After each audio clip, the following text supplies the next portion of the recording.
Здравейте, приятели! Аз съм Таня Иванова и нашата настояща тема ще бъде провокирана от въпросите на нашите клиенти, които използват изцяло дигитални форми на разплащания, именно в системата Revolut, PSR и други. Те се интересуват във връзка с настоящите промени от 1 януари 2024 година, които са свързани с задължителното отчитане на доставчиците на платежни услуги на трансграничните плащания в Централната електронна система с информация за плащанията. Задължението за отчитане на тези трансгранични разплащания влиза в сила от 1 януари 2024 година и се прилага само за доставчиците на платежни услуги, които се намират в държави от Европейския съюз, както и към Исландия, Лихтенщайн и Норвегия.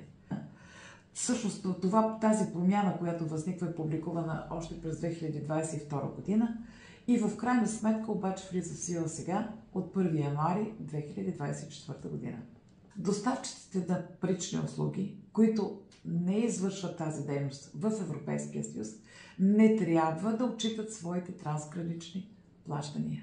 Обхващат задължението за отчитане на тези трансгранични плащания касае следните 4 типа институции. На първо място кредитните институции, банките, лицензираните банки, които са установени в Европа и в другите държави членки, както казах, Лихтенщайн, Норвегия и Исландия. Институции са електронни пари, предоставящи кредитни услуги чрез така наречените електронни портфели или е-пари.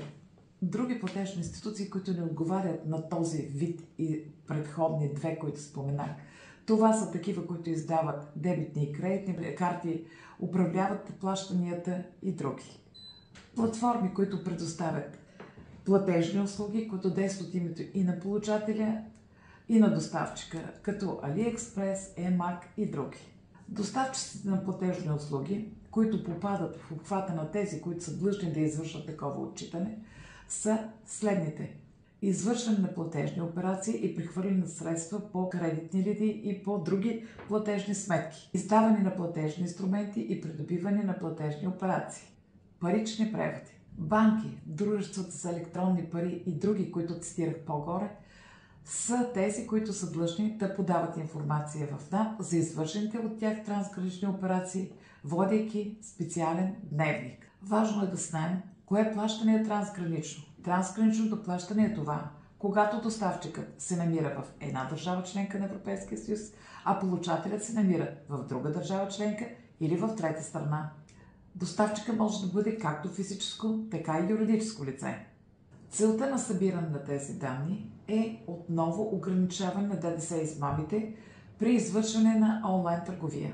Данните, които ще бъдат събирани по този ред и начин, ще бъдат изпращани на ниво Европейска комисия в Централната електронна система с информация за плащанията.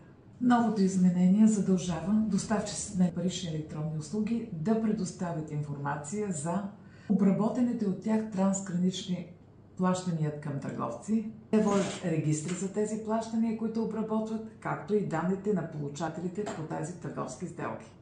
Доставчиците на платежни услуги трябва да вписват в този регистър информация за лицата, физически или юридически, които са получили повече от 25 трансгранични плащания в рамките на едно тримесечие, като тези данни включват данните, които са свързани и които следва да се впишат в регистъра, са данни за местонахождението на получателя, данни за ДДС номера му или някакъв друг негов идентификационен номер, място, дата и време на извършеното трансгранично плащане. Не се събира данни за купувача-платец, освен тези, които са свързани с предполагаемата държава членка от произход на трансграничното плащане. Данни за тези трансгранични плащания ще се обработват на 3-месечие. Значи, информацията ще се подава в НАП за всяко едно 3-месечие, за което се отнася. Календарното 3-месечие на годината.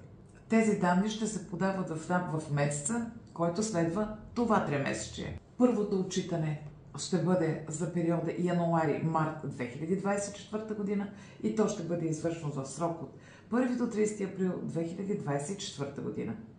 Периодът за поддържане на регистър на доставчиците на платежни услуги е 2 години И той е пропорционален и е свързан с огромния обем информация, която ще достига в НАП, времето за нейното обработване и анализът, който трябва да извършват органите по приходите в НАП във връзка с данъчните измами, които са възможни, които те ще разследват в тези случаи. Благодаря ви за вниманието. Беше ми приятно. Продължаваме с втората тема, която е от същата тази тема за трансграничните плащания и задължението на кредитните, банковите и другите институции за подаване на данни в НАП.